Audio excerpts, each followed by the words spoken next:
All right, looks like we are live. We have Manuel on the ones and twos on LinkedIn overseeing Alrighty. the chat.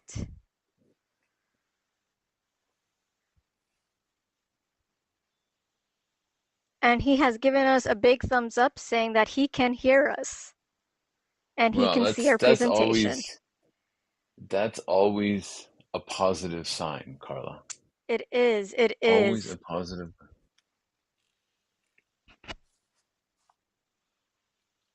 All right. Well, shall we get going? Of course, of course. I just needed to make sure the tech was all working because the power is social proof, just like this wonderful live stream. We got to make sure that our social stuff is working before we get into this presentation bragging about how great social proof is. Manuel says he can hear us but not see the cameras. Oh And yeah, that's that's because fine. We we're know that. only showing the presentation. Correct. That's the way it's supposed to be at this point. So why don't we get going and chat a little bit about the power of social proof. And I want to put this in context. So we've talked about a couple of the other aspects of influence and persuasion, and this presentation actually comes from the Cialdini Institute. So as a certified coach for Cialdini, I go through a lot of training with them and take this, and I just took this straight from their um, from their database or their resources. And so just quickly on why persuasion matters. That so much of what we do, if you're talking about marketing, if you're talking about um, getting your people to do things, getting people to pay attention to, actually comes back to this idea of persuasion, right? And the reason I like Cialdini is, he's really studied this. He spent a lot of time trying to understand how persuasion works and studied it over a number of years. And I won't go into his background, but he's well known as sort of the guy who wrote the book on influence. And it's a sort of a very scientific approach to thinking about how we influence and how we influence or how we persuade. So I'm going to use those terms a bit interchangeably, because you influence people to persuade them, right? And it just confuses me to stay with one word. So we'll go back and forth a little bit, but the key thing is to understand that sort of the seven principles of persuasion. So there's reciprocity, liking, unity, social proof, authority, consistency, and scarcity. And we've talked about the first three: reciprocity, liking, and unity.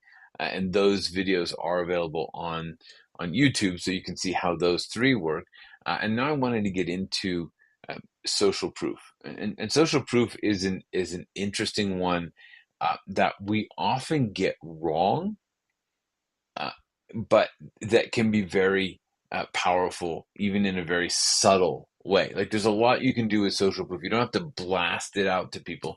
There's a lot you can do just by showing people that you have support from others, or the way that others behave is just going to subtly impact the way that we behave. And I'm a little disappointed that we can't share audio, but I do have this cool video, and this video is actually from Candid Camera a number of years ago. And so you'll see that these guys go into an elevator, and you see how they're facing away from the elevator, from the door, right? Normally you go and you face the Yeah. door, but all these people are facing away from the door. And there are three of the conspirators, three people, and then that guy who's looking forward is the target. And you can see how uncomfortable he gets, right? Like he doesn't know what to do. All of these other people are facing away from the door, but you're supposed to face, towards the door. And he's like, well, what do I do? How do I do this? And he's like, twisting around and turning in the wind and checking his watch. But you see, now he's kind of Yeah. halfway. He's not entirely sure what he's going to do. But some of these others are even better. Like, so this guy comes in. So there's a guy in the elevator. He's facing forward. We've got a couple of other people coming in, and it's clear that this guy really knows how group dynamics work, because as soon as the third guy gets in there, he just realizes that he is clearly doing the wrong thing, and he just turns right around, right? And it's the idea of like the social proof aspect, that we take our cues for what it is that we do from what others are doing. So this guy, same thing, he Yeah. turned right around. But at the time this was filmed, people wore hats, and wearing hats inside was uncool. And this guy's wearing a hat inside. So you see how they changed direction. He changed direction right with them, and now they're going to do a hat thing where they're going to put their hats on. Well, I guess we have to do the thing. Uh, so now they're going to see if they can influence him to take his hat off, and they do this by putting their hats on and taking the hats off. It's so funny that the way they move. And now he puts his hat on, takes his hat off, and the guy sees him take his hat off. So he's like, oh, okay, I better take my hat off. And so you think, okay, well, he just realized that hats go off, right? That's the way hats are. But no, they put their hats on. He's like, oh, I got to put my hat back on as well, right? And that's sort of the essence. It's like we get so much of our cues, we know what to do um, by what others do. Like we just take these cues from the people around us.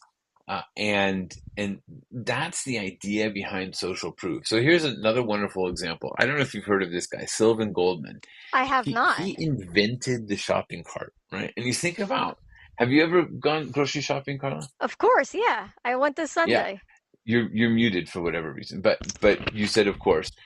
So when you go to the grocery store, hopefully you can talk now.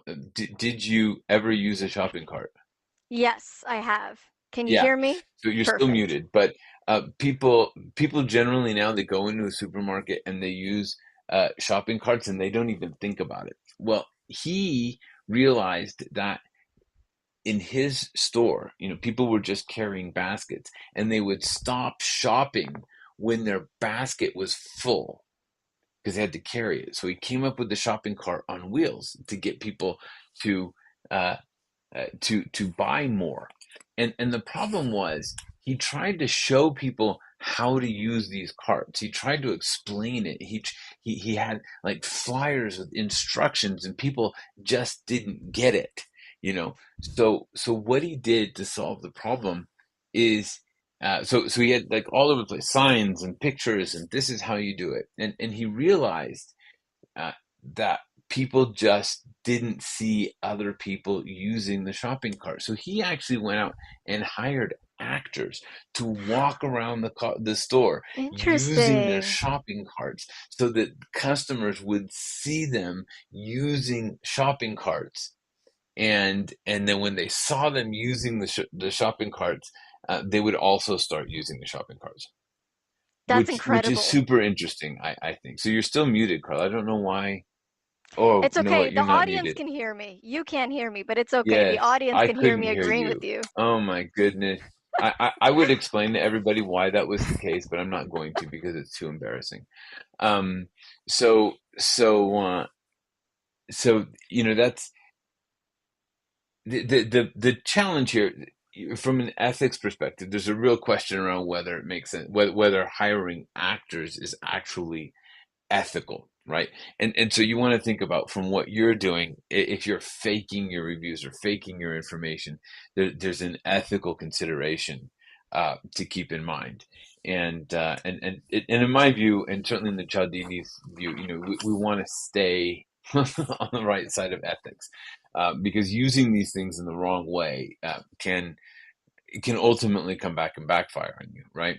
But a very legitimate way to use this is if you look at Booking.com, right, and you can see, first of all, how they use these different cues on the site, right?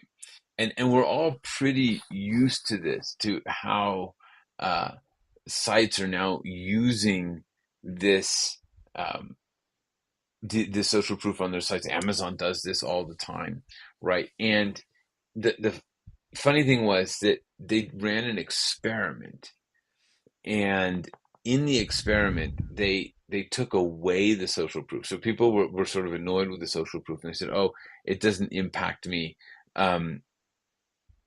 But they discovered that it was about a third more effective. So they got about 30% more sales Wow. when they had the social proof involved, right? So it's kind of So like an unconscious effect because it's a consciously hundred people percent were annoyed by it, but unconsciously they were taking those social cues and being affected by the website. So that's a really everybody was interesting affected by example. and the more we think we think we're not impacted, but we absolutely are. So so all of these things, how many times it was booked, how many people are looking at this, what the reputation, all of these are social cues that cause us to take action, right? And then another example is a bicycle. What they were doing was they were putting these advertisements on bicycles, and they wanted to know what would cause people to not throw them on the street, right? Because they had this problem where they were putting these hangers on, and then people who aren't interested in a 20% off at Doc Martens would just throw them on the street. So they said, well, how do we influence people to not throw them on the street? And so what they did was they created a situation with the flyers, and they were in two alleys. Both alleys had no trash cans, right? One alley had lots of graffiti, and one alley had no graffiti. And what happened was the 33% of cyclists threw the flyer on the ground when there was no graffiti in the alley. But 69% of cyclists threw the flyer in the ground when there was graffiti in the alley. So you had, it's funny how it always comes out to be thirds, but anyway, you had twice as many people not throwing it away in the floor on the ground where there Okay. wasn't graffiti. Does that Okay, make because sense? yeah, it didn't make sense on the text because they said they threw the flyer on the ground in both So instances. yeah, But but in the case where there was no graffiti, mhm, 33% of people threw the thing on the ground. got it. Okay. In the place where there was graffiti, 69% threw the flyer on the ground. So it wasn't Got 100%. it. Like none of these things are Yeah. 100%, right?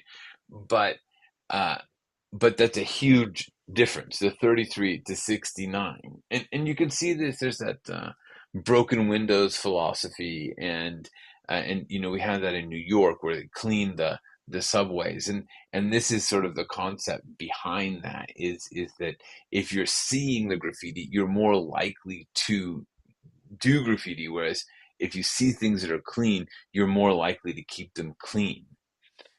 And I'm a little bummed about the sound, because this is also a marvelous exercise where these guys were all in a group, and again they would look at the different lines on a piece of paper, right? So you see here the different lines, and they would choose which line was closest to the first line in a group, and then they line these people up, and these guys, one, two, three, four, were all conspirators in a part of the Okay. psychological study. So what they would do is they would choose the obviously wrong line, and nine times out of ten, the fifth person who's the um, who's the subject of the study would agree with them rather than doing something different, standing out against them.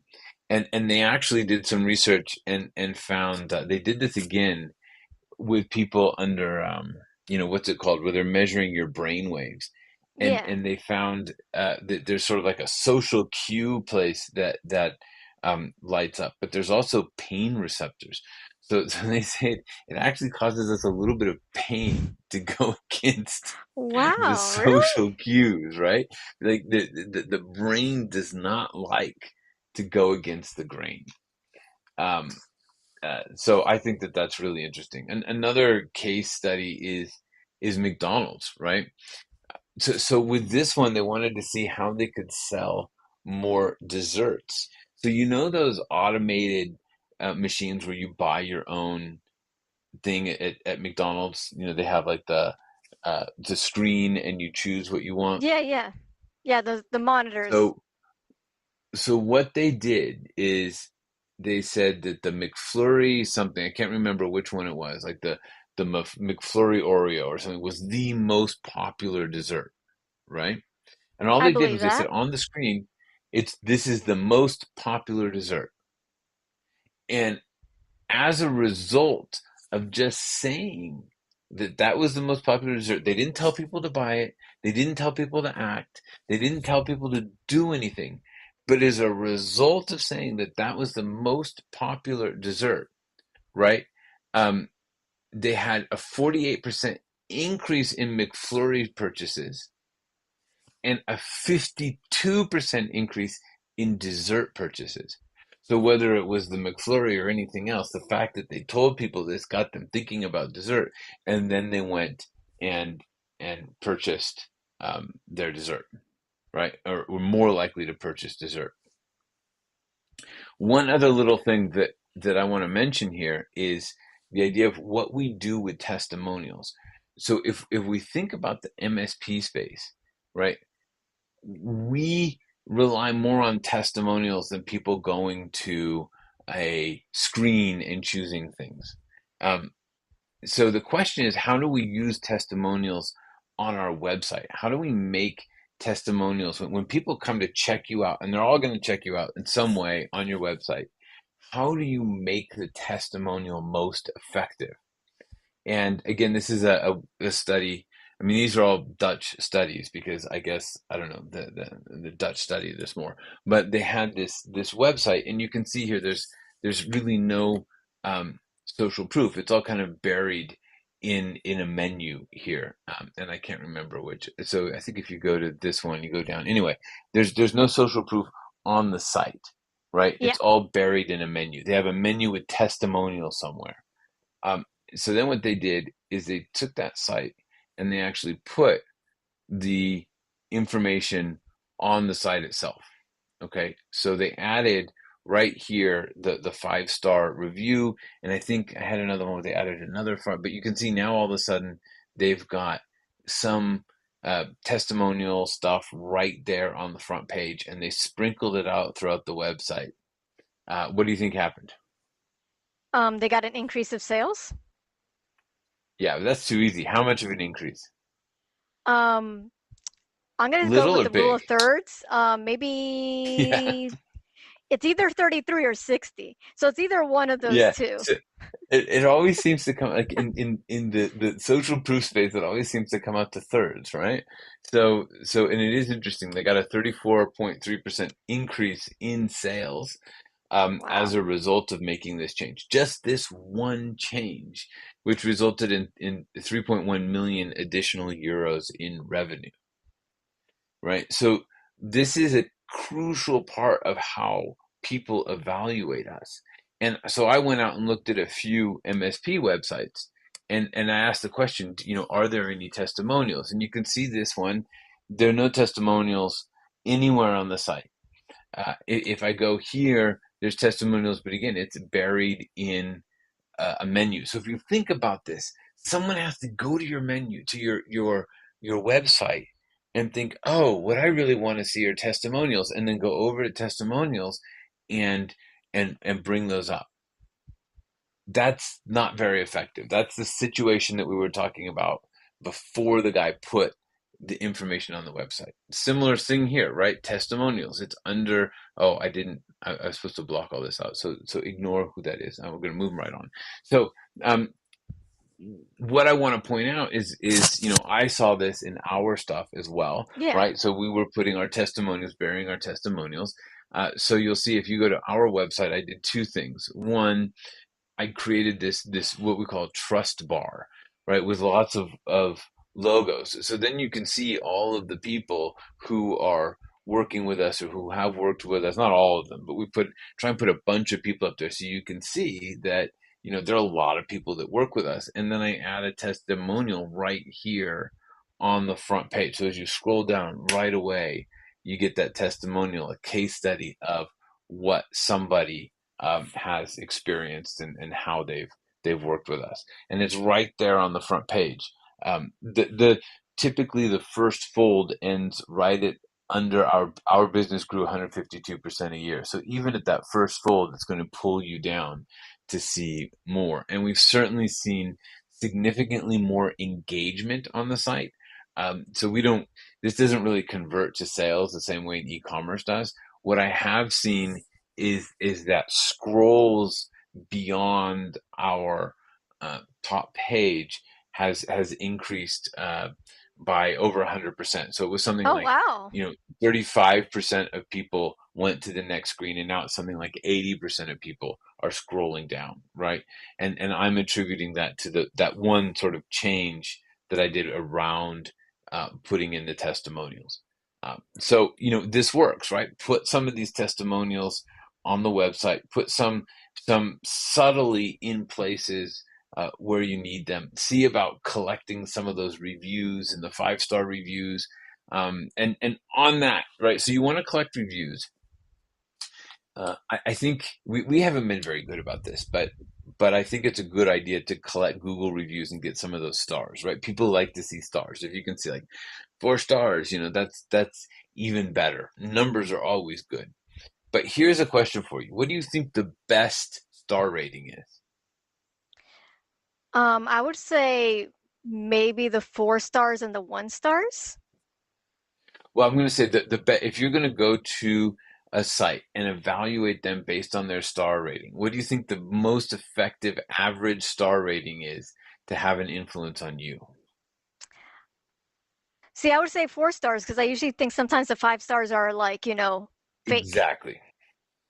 That's exactly the point, right? And so you that's where you want to have somewhere between 4.2 and 4.7. If you have 5, it's too good. If you have under 4, people think it's not good enough, right? But somewhere in that 4.2 to 4.7 range tends to be the best. Here's another question. Which one of these 100% gave us 5 out of 5 stars, 9 out of 10 gave us 5 out of 5 stars, or 89% gave us 5 out of 5 stars? Which of these statements do you think is the most influential? I would say the second one because I get a quantity. Because you get a quantity? So it Yes, actually turns out to be the third one, really. because having the 89% makes it look like you've done the math, that you've looked into it. It gives it that feeling of additional accuracy. And so I'm not suggesting here that you go out and manufacture these things. What I am saying is it's okay if you get a 1-star review or 2-star. You get some 5s and some 2s. Like you're never going to be perfect, and that's okay. And you're also better if you do a little bit of math, make it look. It's never going to be 9 out of. You're never going to hit 90% exactly, right? So do the math so that it looks like, 88%, 85%. I think saying that is better than having a perfectly round number. Round numbers don't influence as much as specific numbers. It's interesting, right? Yeah. So some recommendations, right? So put testimonials front and center. I think this is crucial for all of us. We have to gather testimonials, put them front and center, build them into your conversation. Use that trust bar. I mean, I see so often MSPs are not using the trust bar like I showed with the logos underneath your hero image. And then have people talk about how they use your service.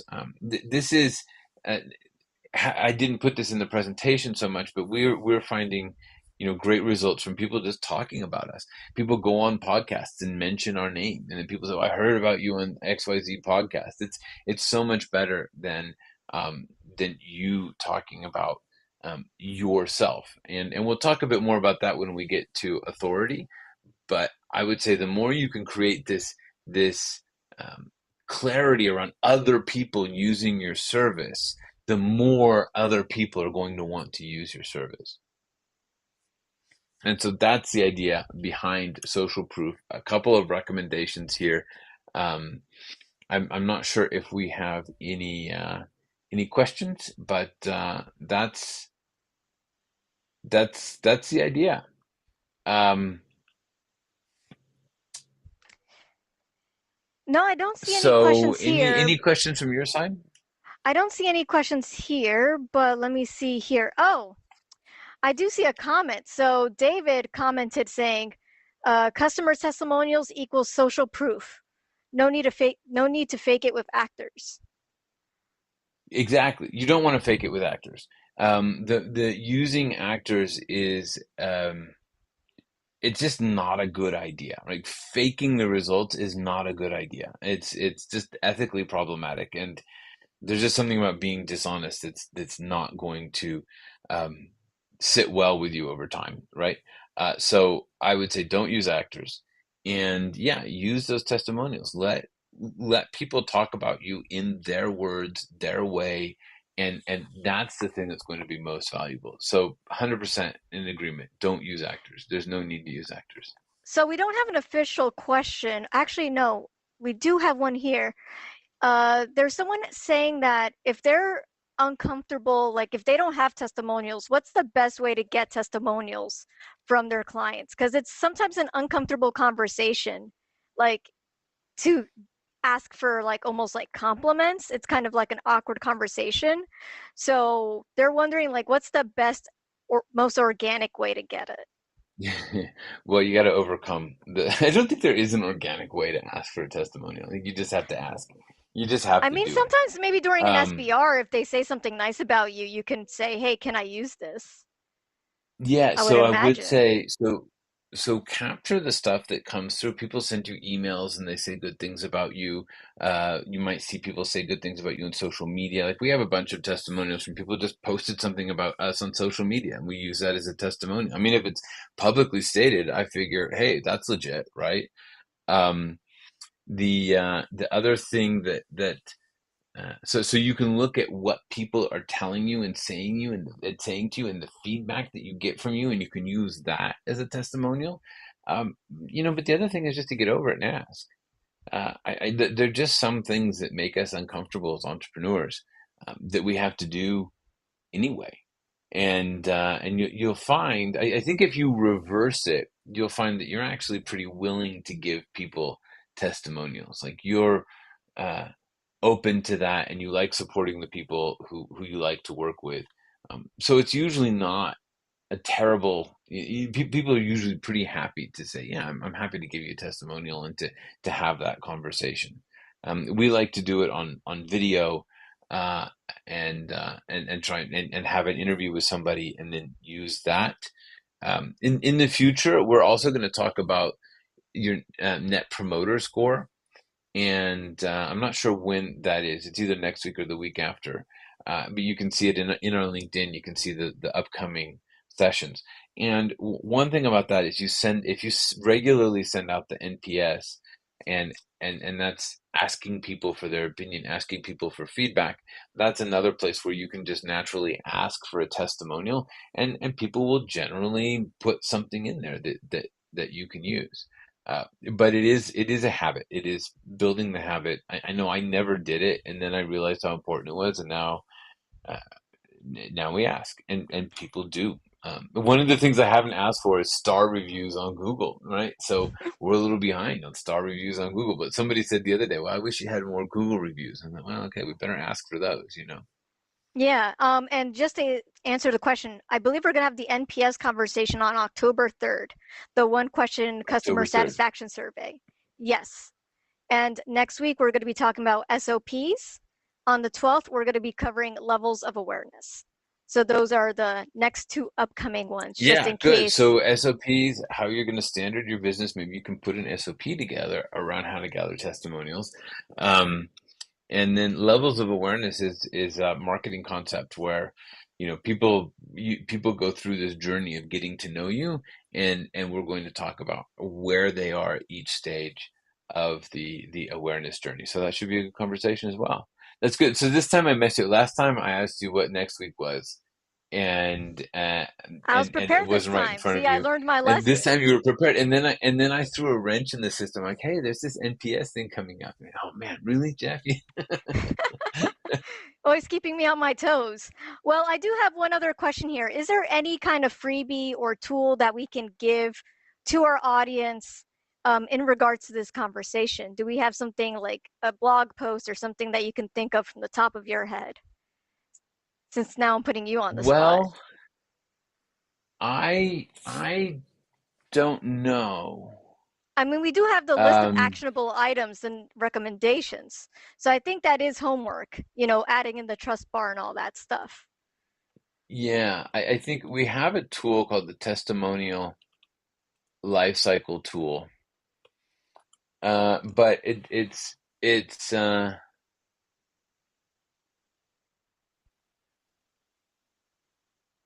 but that's something I think we're going to have to do a session around. So why don't we promise to do something around the testimonial lifecycle tool, and then you can see the idea here is that you basically gather testimonials and develop case studies around it.